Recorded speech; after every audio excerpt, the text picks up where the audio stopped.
Dear students, welcome to my YouTube channel in English classes under 7 Assam Higher Secondary Education Council. I am back with my class for the day.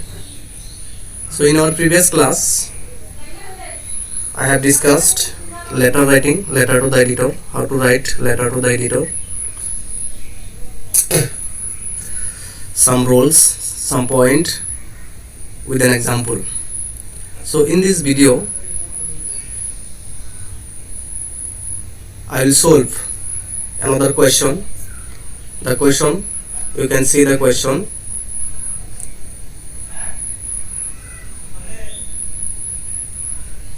See the question. Question number: write a letter to the editor of a newspaper on reckless driving. Reckless driving, that means rash driving. যে খুব স্পীডত যিবিলাক মানুহে গাড়ী চলায়, bike চলায়, যিকোনো ধৰণৰ ভেহিকল চলায়, সেইবিলাকক ৰেকলেছ ড্ৰাইভিং বুলি কোৱা হয়। ইউ আৰ ৰোশন নাম দিয়া হৈছে, you are Roshan or Divya living in Duliajan. আৰু এই কুৱেশ্যনটো এইচএছ ছেকেণ্ড ইয়াৰ ফাইনেলত 2015ত আহিছিল। So' write a letter to the editor of a newspaper on reckless driving. যে পেপাৰৰ এডিটৰক, যিকোনো পেপাৰ নাম উল্লেখ কৰি দিয়া হোৱা নাই, যিকোনো পেপাৰৰ এডিটৰক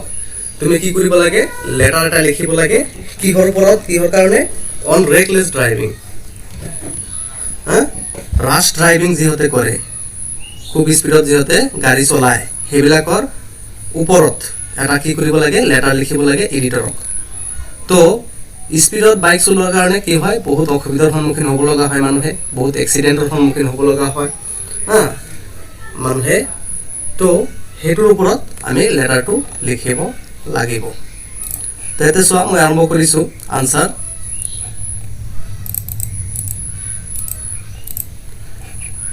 দুলিয়াজানৰ কথা কৈছে ইয়াতে, যে তোমাৰ নাম ৰোশন বা দিব্যা, তুমি দুলিয়াজানৰ এজন বাসিন্দা হোৱা, লিভিং ইন দুলিয়াজান।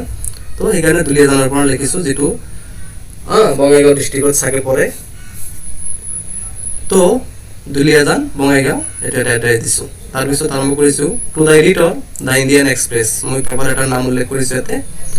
যিকোনো এটা পেপাৰৰ নাম উল্লেখ কৰিব পাৰা তোমালোকে। So' the editor the Indian express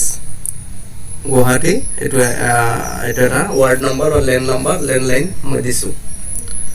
তাৰপিছত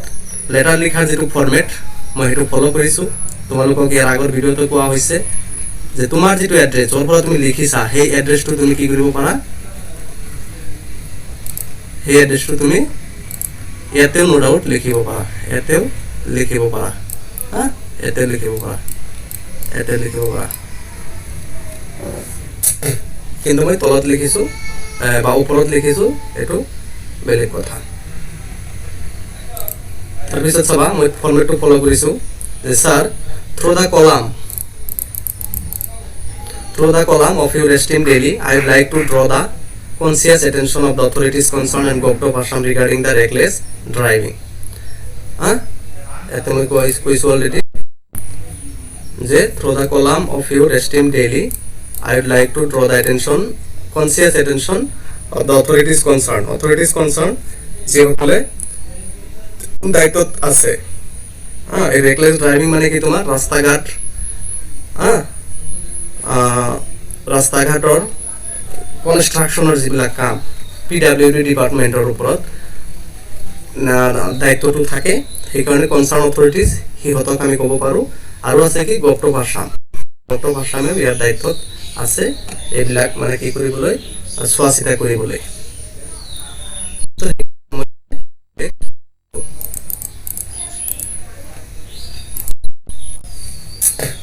তাৰপিছত চাবা, মই বডিটো কেনেকৈ লিখিছোঁ। Road accident in Assam, road accident in Assam, especially in Bongaigaon district, has become frequent nowadays. যে অসমত বিশেষকৈ বঙাইগাঁও ডিষ্ট্ৰিক্টত ৰোড এক্সিডেণ্টটো আজিকালি কি হৈ গৈছে সঘনাই হৈ থাকে various accidents are reported from different parts of the state every day প্ৰতিদিনে কি হয় বিভিন্ন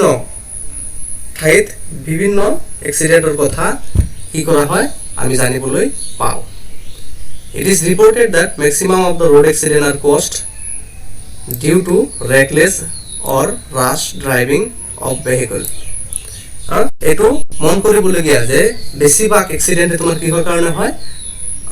reckless or rash driving of vehicle. vehicle মানে যান-বাহনৰ তোমাৰ কি স্পিড যেটো দ্ৰুতগতিত যান-বাহন চলাৰ কাৰণে এক্সিডেন্টটো হৈ থাকে আৰু বেলেগ কোনো কাৰণ খুব কমে থাকে এইটোৱে মেইন কাৰণ যে যান-বাহন বিলাক মানুহে খুব দ্ৰুতগতিত চলায় তাৰ পিছত এটা ঘটনা উল্লেখ কৰিছো মই ইয়াতে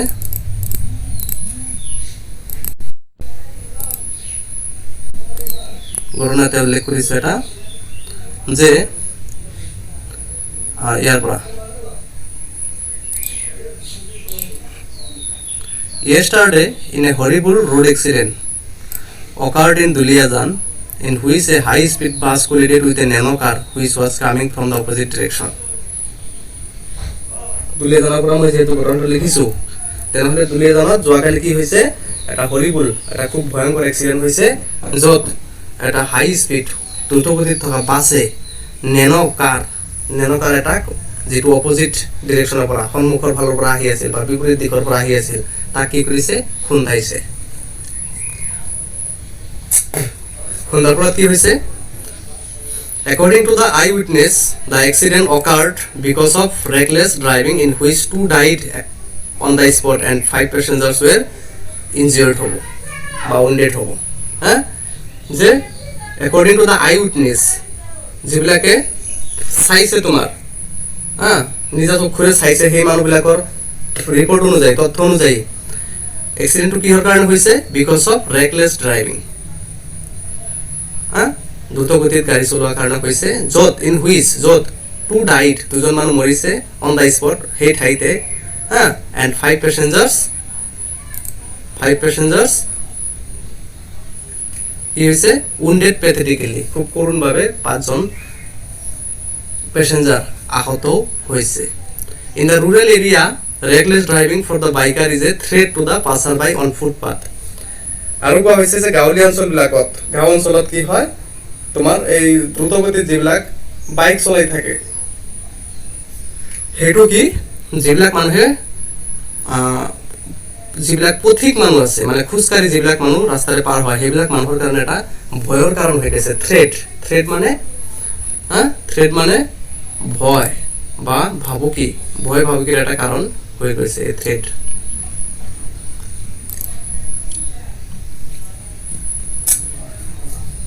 তাৰপিছত চাবা ফিনিশিংটো মই কেনেকৈ দিছো therefore through this letter গতিকে মই এই লেটাৰৰ জৰিয়তে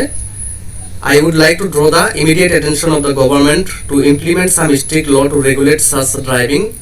and also appeal to the PWD department to construct some speed breaker wherever necessary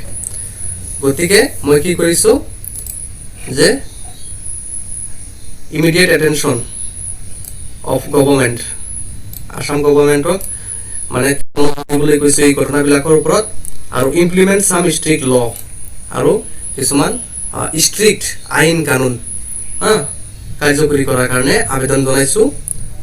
যেটোৱে কি কৰিব ৰেগুলেট সাচ ড্ৰাইভিং এই এনেকা ধৰণৰ ড্ৰাইভিংটো হিয়তে নিয়ন্ত্ৰণ কৰিব পাৰিব ষ্ট্ৰিক্ট ল বনালেহে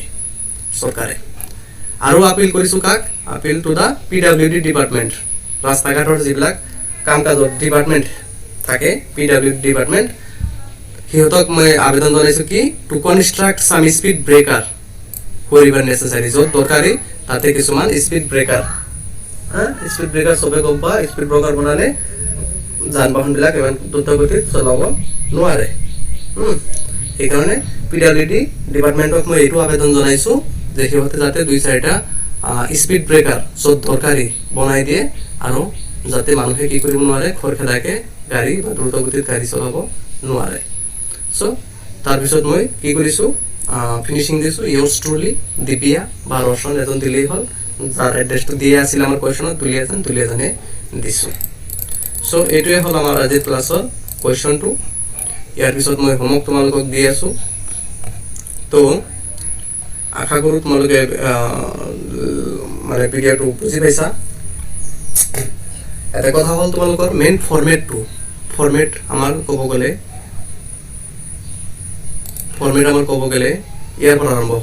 ইয়াৰ পৰা আৰম্ভ হৈ ইফালে আহে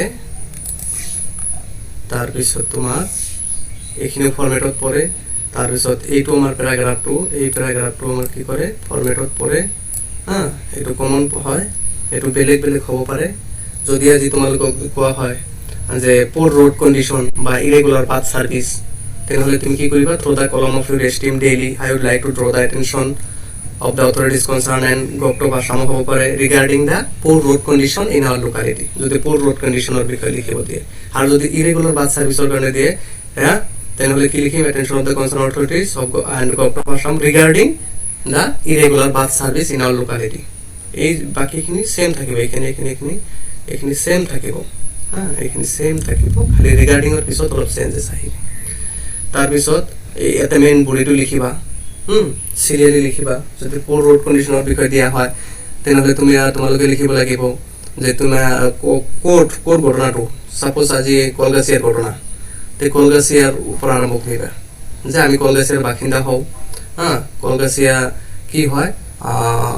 লয়ার বরপেটা ডিস্ট্রিক্ট লয়ার বরপেটার এটা কেন্দ্রভূমি হয় সেন্টার হয় কলগাছিয়া তো এতে কি হয় এই কলগাছিয়ার পৰা বিভিন্ন কাৰণত মানুহে প্ৰতিদিনে বাহিৰলৈ যাব লগা হয় কিন্তু ৰাস্তাঘাট দুৰৱস্থাৰ হোৱাৰ কাৰণে মানুহে সময়মতে যাব নোৱাৰে বা গাড়ী পৰ্যাপ্ত পৰিমাণে নচলে কাৰণে মানুহবিলাকৰ খুব অসুবিধা হৈছে তো এনেকা ধৰণে ঘটনাখিনি বৰ্ণনা কৰিব লাগিব সিৰিয়ালি এণ্ড সিস্টেমেটিকেলি সো ফাৰ্ষ্ট ইয়াৰতো তোমালোকক অলৰেডি শিকোৱা হৈছে লেটাৰ ৰাইটিং মই আশা কৰোঁ আজিৰ এই ভিডিঅ'টোৰে মই লেটাৰ ৰাইটিংটো শেষ কৰিম আৰু তোমালোকে ইয়াৰ দ্বাৰা উপকৃত হ'ব পাৰিবা তোমালোকৰ যদি কোনো কোৱেশ্চন থাকে কোনো অসুবিধা থাকে মোক জনাবা মই নেক্সট ভিডিঅ' লাগিলে বনাম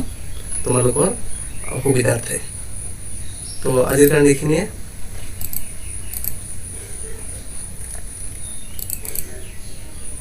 থ্যাংক ইউ ফৰ ৱাচিং